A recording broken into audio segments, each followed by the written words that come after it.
અન્ય એક મહત્વના સમાચાર સામે નજર કરીશું। અમદાવાદના નિકોલ વિસ્તારના લોકોને હાલાકી વેઠવી પડી રહી છે। તો અમદાવાદની આ ઘટના સામે આવી છે। સ્થાનિક લોકોને હાલાકી ખોદકામ પૂર્ણ થયા પછી પણ રસ્તા બન્યા નથી। તો સ્થાનિક લોકોને હાલાકી વેઠવાનો વારો આવ્યો છે। પાઇપલાઇન નાખવાની કામગીરી પૂર્ણ થઈ છે। તો ઘટના અંગે વાત કરીએ કે કામગીરી પત્યા છતાં 2 મહિના થવા છતાં પણ રોડ બન્યો નથી। તો લોકોને હાલાકી પડી રહી છે।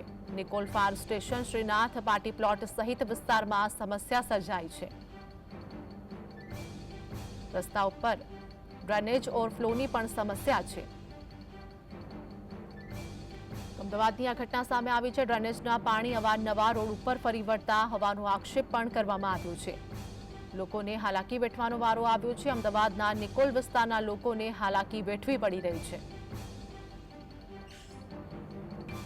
ખોદકામ પૂર્ણ થયા પછી પણ રસ્તા બન્યા નથી તેવું સ્થાનિક લોકો દ્વારા અનેક આક્ષેપ પણ કરવામાં આવી રહ્યા છે।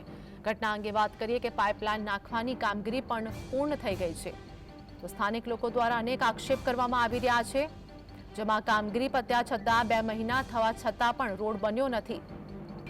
આથી સ્થાનિક લોકોને હાલાકી વેઠવી પડી રહી છે। Nikol fire station, Shrinath party plot સહિત વિસ્તારમાં સમસ્યા સર્જાઈ છે, જેમાં રસ્તા ઉપરાંત ડ્રેનેજ ઓવરફ્લોની પણ સમસ્યા જોવા મળી રહી છે।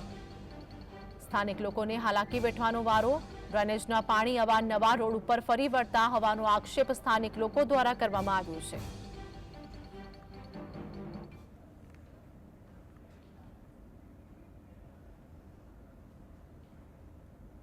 તો અમારી સાથે સંવાદદાતા ઝલક લાઈવ જોડાઈ ગયા છે। ઝલક, અમદાવાદની આ ઘટના સામે આવી છે। સ્થાનિક લોકો દ્વારા અનેક આક્ષેપ કરવામાં આવ્યા, શું હાલની અપડેટ?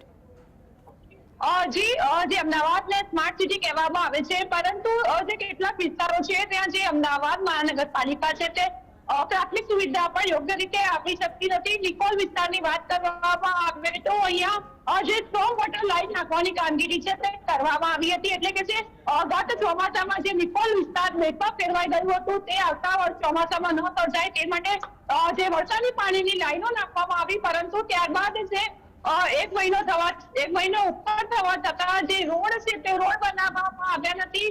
કાચા રોડ જોવા જોઈ શકો છો કે રસ્તેમાં રોડ છે કે રોડ પૂરા કરીને રોડ બનાવવામાં આવ્યા નથી। જી ઝલક, અમારી સાથે જોડાવા બદલ આપનો આભાર।